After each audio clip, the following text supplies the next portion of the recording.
Hello नमस्कार दोस्तों, स्वागत है हमारे इस यूट्यूब चैनल इंडियन एग्जाम में। दोस्तों, आज हमने रीजनिंग के 12 महत्वपूर्ण क्वेश्चनों को लिए हैं जो इस टाइप के क्वेश्चन आपको किसी भी कॉम्पिटिटिव एग्ज़ाम में देखने को मिल सकते हैं। तो दोस्तों, आप लोग वीडियो को अंत तक देखिए और अपने दोस्तों को भी शेयर कर दीजिए ताकि इससे आप लोगों को लाभ हो सके। और दोस्तों, ये प्रैक्टिस सेट नंबर 30 है। अगर आप लोग 29 नहीं देखे हैं तो हम इसका प्लेलिस्ट बना दिए हैं, आप लोग प्लेलिस्ट में जाकर देख सकते हैं। तो दोस्तों, आइए क्लास को शुरू करते हैं और देखते हैं हम लोग पहला प्रश्न।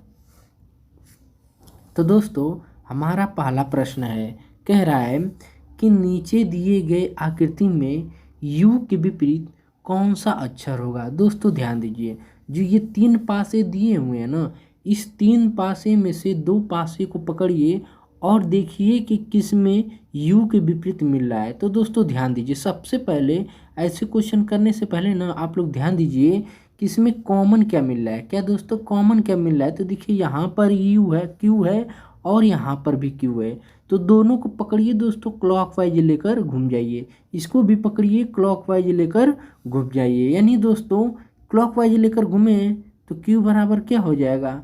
क्यू होगा क्यू एस, एस और पी। फिर दोस्तों क्यू आर यू, यानी क्यू आर और दोस्तों यू। हमसे पूछा क्या है? यू के विपरीत पूछा है ना। तो दोस्तों यू के विपरीत यहाँ पे क्या दिया है?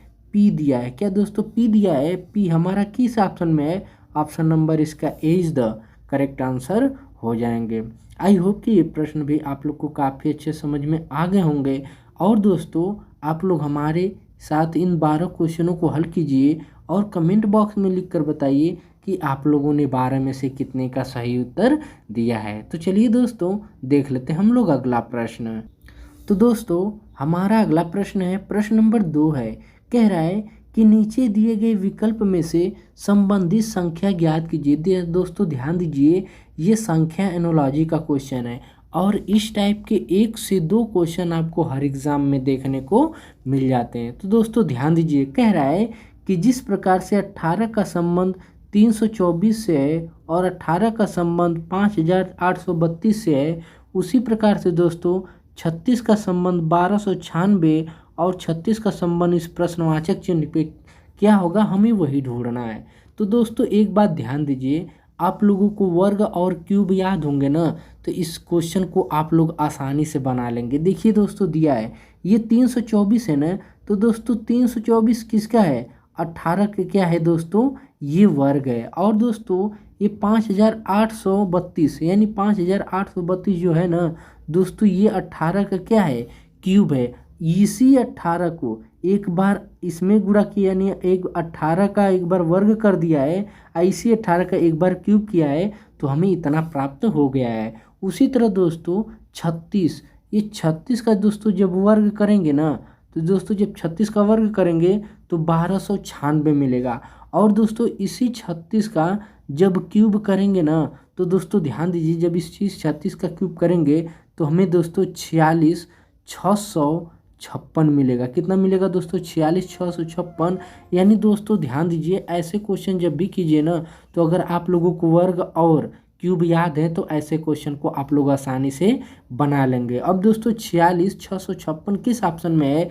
ऑप्शन नंबर इसका ए इज द करेक्ट आंसर हो जाएंगे। आई होप कि ये भी प्रश्न आप लोग को काफ़ी अच्छे समझ में आ गए होंगे। तो चलिए दोस्तों देख लेते हैं हम लोग अगला प्रश्न। हमारा अगला प्रश्न है, प्रश्न नंबर 3 है। कह रहा है कि नीचे दिए गए श्रेणी श्रृंखला में प्रश्नवाचक चिन्ह के स्थान पर कौन सी संख्या आएगी। दोस्तों ध्यान दीजिए, ये श्रेणी श्रृंखला से क्वेश्चन है और इस टाइप के 1 से 2 क्वेश्चन आपको हर एग्जाम में देखने को मिल जाते हैं। तो दोस्तों आइए इस क्वेश्चन को हल कीजिए। दोस्तों ध्यान दीजिए, सबसे पहले इस क्वेश्चन को हल करने के लिए क्या किया जाए? सबसे पहले नंबर सीरीज को देखिए कि नंबर सीरीज कैसे चल रही है। देखिए नंबर सीरीज चल रही है 13, 21, 33, 54, 91, यानी दोस्तों ये बढ़ते क्रम में सीरीज चल रही है। अगर दोस्तों 13 में दोस्तों क्या करें, अगर दोस्तों 13 में 8 जोड़ देना तो हमें कितना मिलेगा? 21 मिलेगा। उसी तरह दोस्तों 21 में दोस्तों अगर 12 ऐड कर देना तो दोस्तों हमें कितना मिलेगा? 33 मिलेगा। उसी तरह दोस्तों इस 33 में दोस्तों अगर क्या किया जाए, 21 ऐड कर दिया जाए ना तो हमें क्या मिलेगा, 54 मिलेगा। और दोस्तों इस 54 में दोस्तों अगर हम लोग क्या करें 37 ऐड कर देना तो दोस्तों हमें क्या मिलेगा, 91। अब 91 में कितना ऐड करें कि हमारा इस प्रश्नवाचक चिन्ह के स्थान पे सही उत्तर हो जाए। तो दोस्तों इसके नीचे लॉजिक है, देखिए दोस्तों ये 8 है, ये 12 है। तो दोस्तों 8 में अगर 4 का वर्ग कर दें तो क्या मिलेगा, 8 में 4 जोड़ दें तो क्या मिलेगा, 12। और दोस्तों 12 में 9 जोड़ दें तो हमें क्या मिलेगा, 21 मिलेगा। और दोस्तों 21 में अगर दोस्तों 16 ऐड कर दें तो हमें क्या मिलेगा, 37 मिलेगा। तो दोस्तों इसके नीचे भी लॉजिक है, समझिए। देखिए दोस्तों ये 2 का क्या है, वर्ग है। ये दोस्तों 3 का क्या है, वर्ग है। ये दोस्तों 4 का वर्ग है। तो अब इसके बाद किसका वर्ग मिलेगा, दोस्तों 5 का वर्ग मिलेगा। दोस्तों 5 का वर्ग कितना होता है, 25 होता है। कितना होता है दोस्तों, 25। यानी दोस्तों 37 में अगर 25 ऐड कर देंगे ना तो दोस्तों यहाँ पे कितना मिलेगा, 62 मिलेगा। कितना मिलेगा दोस्तों, 62। और इस 62 को इस 91 में जब जोड़ेंगे तो हमें कितना मिलेगा दोस्तों, 153 मिलेगा। कितना मिलेगा दोस्तों, 153। अब 153 हमारा किस ऑप्शन में है, ऑप्शन नंबर इसका 20 द करेक्ट आंसर हो जाएगा। आई होप कि ये भी प्रश्न आप लोग को काफ़ी अच्छे समझ में आ गए होंगे। तो चलिए दोस्तों देख लेते हैं हम लोग अगला प्रश्न। हमारा अगला प्रश्न है, प्रश्न नंबर 4 है। कह रहा है कि नीचे दिए गए आकृति में कागज को मोड़ने पर कौन सी आकृति बनेगी। दोस्तों ध्यान दीजिए, ये जो 4 ऑप्शन दिए हैं ना, इस कागज को जब हम मोड़ेंगे, यहाँ से उठाकर इस साइड लाएंगे तो दोस्तों ध्यान दीजिए जो ये आकृति बनी है ना, और जब इसको हम मोड़ेंगे ना तो जी यहाँ से ये वाली आकृति, ये छोटा वाला जो है यहाँ पे चला जाएगा। उसके बाद दोस्तों ये जो तिरछा जो गया है कोने पे ना, इस कोने पे चला जाएगा, इस कोने पे चला जाएगा। और जो ये तिरछा है दोस्तों इस टाइप से बनेगी। यानी दोस्तों जब इसको मोड़ेंगे ना तो ये आकृति इस टाइप से बनेगी। यानी दोस्तों अब ऐसी आकृति किस ऑप्शन में दिख रही है, यानी इधर वाली आकृति देखना है। अब ऐसी आकृति किस ऑप्शन में है, तो दोस्तों ऑप्शन नंबर ए में तो हो नहीं, सी में देखिए, सी में भी नहीं है, डी में भी नहीं है, लेकिन ऑप्शन नंबर बी में एकदम सेम टू सेम आकृति मिल रही है। यानी इसका सी ऑप्शन नंबर 20 का क्या हो जाएगा, सही उत्तर हो जाए। तो आई होप कि ये भी प्रश्न आप लोग को काफ़ी अच्छे समझ में आ गए होंगे। तो चलिए दोस्तों देख लेते हैं हम लोग अगला प्रश्न।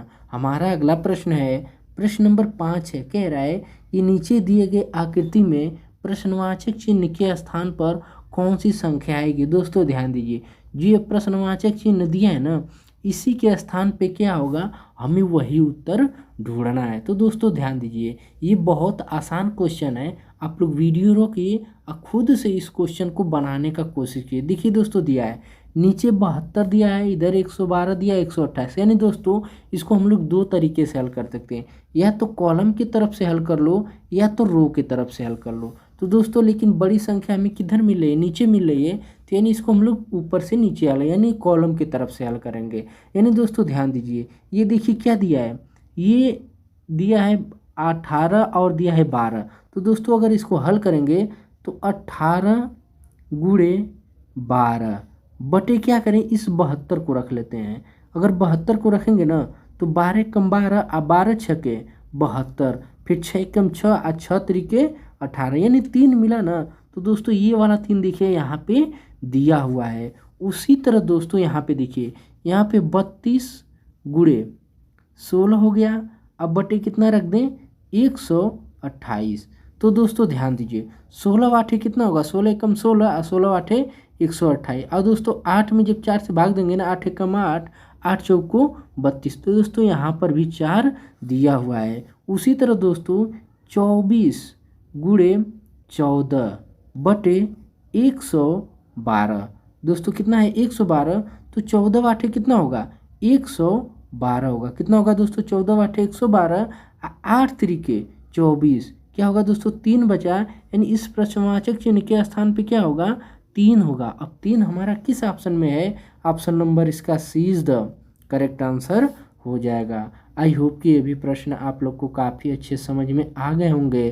तो चलिए दोस्तों देख लेते हैं हम लोग अगला प्रश्न। हमारा अगला प्रश्न है, प्रश्न नंबर 6 है। कह रहा है कि नीचे दिए गए आकृति में कितने त्रिभुज बनेंगे। दोस्तों ध्यान दीजिए, ये बहुत आसान क्वेश्चन है। आप लोग वीडियो रोकिए और खुद से इस क्वेश्चन को बनाने का कोशिश कीजिए, क्योंकि ऐसे ही क्वेश्चन आपको एग्जाम में देखने को मिल जाते हैं। तो दोस्तों ध्यान दीजिए, इस आकृति को टच करने से पहले मैं आप लोगों को समझा देता हूँ। देखिए, आप लोगों को जब भी ऐसी कहीं आकृति मिले तो ध्यान रहे उसमें कितने त्रिभुज बनेंगे, 3। और दोस्तों ऐसी आकृति जब भी आपको कहीं मिले तो दोस्तों कितने मिलेंगे, 4 गुणे 2 यानी 4 दूना के 8 मिलेंगे, 8 त्रिभुज मिलेंगे। तो दोस्तों ये बात ध्यान दीजिए आप लोग। तो पहली आकृति देखिए, यहाँ से एक आकृति मिली ना, इसमें कितने बनेंगे, 8 बनेंगे। फिर उसी तरह दोस्तों यहाँ पे देखिए, यहाँ पे भी वही है, तो यहाँ पर भी कितने बनेंगे दोस्तों, 8 बनेंगे, 8 बनेंगे। उसके बाद दोस्तों यहाँ पे देखिए, ये 3 वाली आकृति मिल रही है कि नहीं, तो दोस्तों यहाँ पे 3 त्रिभुज बनेंगे। उसी तरह दोस्तों यहाँ पे देखिए, यहाँ पर क्या बनेंगे, यहाँ पर भी 3 त्रिभुज बनेंगे। दोस्तों ध्यान दीजिए, 8 ये 8 16 16 17 18 19 19 के बाद 20 21 22 22 हो गए। दोस्तों ध्यान दीजिए, आसानी से समझ लेंगे आप लोग। तो दोस्तों आप लोग आसानी से समझ लें, कितने हो गए दोस्तों, इतने मिले ना। अब देखिए दोस्तों और मिलेंगे, जब ये 2 आकृति मिले तो दोस्तों यहाँ से आपको मिलेंगे, एक यहाँ से मिलेगा, यानी ये एक हो गया और दोस्तों यहाँ से एक हो गया, 2 तो इसमें मिल गए। कितने हो गए दोस्तों, 2 हो गए। 2 के बाद दोस्तों और मिलेगा। दोस्तों ध्यान दीजिए, इसमें एक यहाँ से बड़ा वाला मिलेगा, इधर एक मिलेगा और दोस्तों इधर एक मिलेगा, तो 2 इधर हो गए, 2 इधर मिल गए। फिर उसके बाद दोस्तों यहाँ से मिलेगा, एक यहाँ से मिल गया और एक यहाँ से मिल गया, 2 इधर से मिल गए। यानी दोस्तों देखिए, 8 8 16 16 17 18 19 20 21 22 22 के बाद 23 24 25 26 27 28, यानी दोस्तों इसमें टोटल कितने त्रिभुज बनेंगे, तो दोस्तों 28 त्रिभुज बनेंगे। 28 हमारा किस ऑप्शन में है, ऑप्शन नंबर इसका सी इज द करेक्ट आंसर हो जाएगा। आई होप कि ये भी प्रश्न आप लोग को काफ़ी अच्छे समझ में आ गए होंगे।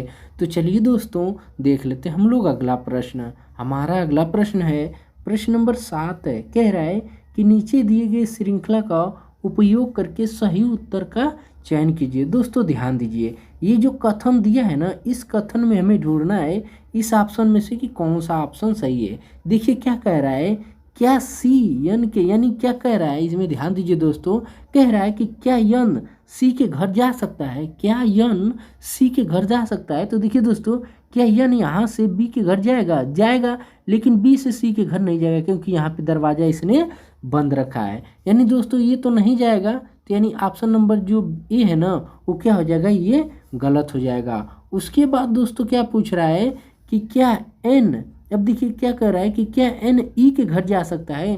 दोस्तों ये एन है और ए ई है, तो दोस्तों देखिए बी तक जाएगा लेकिन सी के बाद नहीं जा पाएगा, यानी ऑप्शन नंबर बी भी हमारा क्या है, गलत है। फिर कह रहा है कि क्या बी एच के घर जा सकता है, यानी क्या बी एच के घर जा सकता है, तो बी एच के घर जा सकता है। देखिए बी तो यहाँ पे दरवाज़ा एन बंद किया है, यानी दोस्तों ये भी हमारा गलत हो जाएगा। फिर क्या कर रहा है, बी जे के घर, यानी जे बी के घर जा सकता है, तो दोस्तों यहाँ पे जे है, जे यहाँ से चला एच के घर, एच से दोस्तों एन के घर, एन से बी के घर आसानी से चला जाएगा, यानी ऑप्शन नंबर बी हमारा डी क्या हो जाएगा, सही उत्तर हो जाएगा।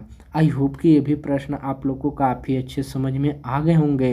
तो चलिए दोस्तों देख लेते हैं हम लोग अगला प्रश्न। हमारा अगला प्रश्न है, कह रहा है कि नीचे दिए गए आकृति को पूरा कीजिए। दोस्तों ध्यान दीजिए, ये काफ़ी आसान क्वेश्चन है, आप लोग वीडियो रोकिए और खुद से इस क्वेश्चन को बनाने का कोशिश कीजिए। दोस्तों इसमें कॉमन ढूंढिए। देखिए दोस्तों, जो ये आकृति है ना, ये आकृति इसमें थी, इसके बाद एक घिसक कर इसमें आ गए, उसके बाद दोस्तों इस वाले में आई। अब दोस्तों ये आकृति बनेगी ना, तो दोस्तों जो ये आकृति बनेगी तो अब इस वाले में बनेगी। दोस्तों ये वाला पार्ट रंगा जाएगा, इतना रंगा गया क्योंकि ये 4 कोने में है, तो इतना रंगा गया ना। अब दोस्तों ध्यान दीजिए, पहले रंगा हुआ है फिर खाली है, फिर रंगा हुआ है फिर खाली है, फिर रंगा हुआ है फिर खाली है। तो दोस्तों यहाँ पे जो होगा ना, रंगा होगा, यहाँ पे क्या होगा दोस्तों, खाली होगा। तो दोस्तों ये रंगे, ध्यान दीजिए दोस्तों आप लोग, ये हमारा क्या होगा, खाली होगा, यानी इधर वाला खाली होगा। तो देखिए ऑप्शन नंबर बी में इधर वाला तो भरा है, यानी बी तो वो तो क्या गलत हो गया। ऑप्शन नंबर सी में देखिए ये भी गलत हो गया क्योंकि ये भरा हुआ है। और देखिए ऑप्शन नंबर डी में कॉमन क्या है, जो ये रंगे हुए थे हम लोग ये वाला रंगा चाहिए था, लेकिन इसमें ये रंगा है, तो ऑप्शन नंबर डी भी क्या हो जाएगा, गलत हो जाएगा। तो केवल इसमें क्या हो जाएगा, option number A is the correct answer हो जाएगा। आई होप कि ये भी प्रश्न आप लोग को काफ़ी अच्छे समझ में आ गए होंगे। तो चलिए दोस्तों देख लेते हैं हम लोग अगला प्रश्न। हमारा अगला प्रश्न है, कह रहा है कि नीचे दिए गए आकृति में कितने इत्र डायरेंट हैं लेकिन साबुन नहीं है। यानी दोस्तों ऐसे कितने हैं, देखिए क्या ये इत्र वाला है, ध्यान दीजिए ये जो है गोला परफ्यूम वाला है, और दोस्तों ये जो आयत के आकार का है ना ये डिओरेंट है, और दोस्तों ये जो त्रिभुज बना है ना ये साबुन है। तो क्या कह रहा है, कितने इत्र डिओरेंट हैं लेकिन साबुन नहीं, तो साबुन वाले से दोस्तों हमें मतलब नहीं है, तो साबुन वाले को हम रंग दिए। क्या पूछा, कितने इत्र डिओरेंट है, तो दोस्तों कितने इत्र यानी इत्र भी होने चाहिए और डिओरेंट भी होने चाहिए। तो दोस्तों देखिए इत्र ये अलग है, अकेले ये तो होगा नहीं, ये डिओरेंट ये भी अलग है, ये तो होगा नहीं, लेकिन इत्र डिओरेंट दोनों चाहिए। तो देखिए इत्र यहाँ पे है और डिओरेंट इसमें है, तो 73 होंगे। कितने होगा दोस्तों, 73। अब 73 कितने ऑप्शन में है, ऑप्शन नंबर इसका ए इज द करेक्ट आंसर हो जाएंगे। आई होप कि ये भी प्रश्न आप लोग को काफ़ी अच्छे समझ में आ गए होंगे। तो चलिए दोस्तों देख लेते हैं हम लोग अगला प्रश्न। हमारा अगला प्रश्न है प्रश्न नंबर 10 है, कह रहा है कि नीचे दिए गए श्रृंखला में प्रश्न श्रृंखला को पूरा कीजिए, यानी नीचे दिए गए श्रृंखला को पूरा कीजिए। दोस्तों ध्यान दीजिए इसमें क्या श्रृंखला चल रही है, तो देखिए दिया क्या है बी ए। इसको हल करने से पहले सबसे पहले गिन लेते हैं कि टोटल कितने हैं। तो दोस्तों ध्यान दीजिए 1 2 3 4 5 6 7 8 9 10 11 12 13 14 15 16 है, तो 4 का पेयर बना लेते हैं। तो दोस्तों 1 2 3 4 ये हो गया, 1 2 3 4 ये हो गया, फिर 1 2 3 4 ये हो गया। तो दोस्तों ध्यान दीजिए यहाँ पे सी है, 2 गो सी है, तो यहाँ पे दोस्तों क्या भरा जाएगा, बी भरा जाएगा, और यहाँ पे भी दोस्तों क्या भरा जाएगा, बी भरा जाएगा। और दोस्तों यहाँ पे देखिए बी के बाद क्या है, ठीक सी है ना, तो यहाँ पे भरा जाएगा सी, और यहाँ पर भी भरा जाएगा सी, यानी सी बी किस ऑप्शन में है, ऑप्शन नंबर इसका ए इज द करेक्ट आंसर हो जाएंगे। आई होप कि ये भी प्रश्न आप लोग को काफ़ी अच्छे समझ में आ गए होंगे। तो चलिए दोस्तों देख लेते हैं हम लोग अगला प्रश्न। हमारा अगला प्रश्न है, कह रहा है कि नीचे दिए गए विकल्प में से विषम शब्द ज्ञात कीजिए। क्या दोस्तों कह रहा है कि विषम शब्द ज्ञात करना, जो ये 4 ऑप्शन दिए ना इस 4 ऑप्शन में से हमें विषम शब्द ज्ञात करना है। तो जैसे दिया है हैमर थ्रो दिया है, डिस्क थ्रो दिया है, बैडमिंटन दिया है और शॉर्ट पुट दिया है। तो दोस्तों ध्यान दीजिए हैमर थ्रो, डिस्क थ्रो और शॉर्ट पुट, ये दोस्तों ये तीनों एक जैसा गेम है, एक जैसा है।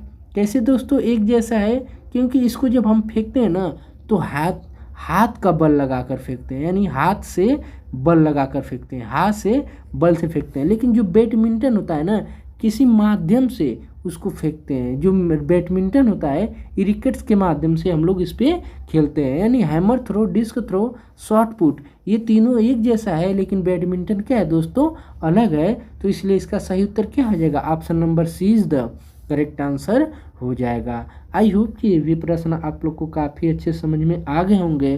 तो चलिए दोस्तों देख लेते हैं हम लोग अगला प्रश्न।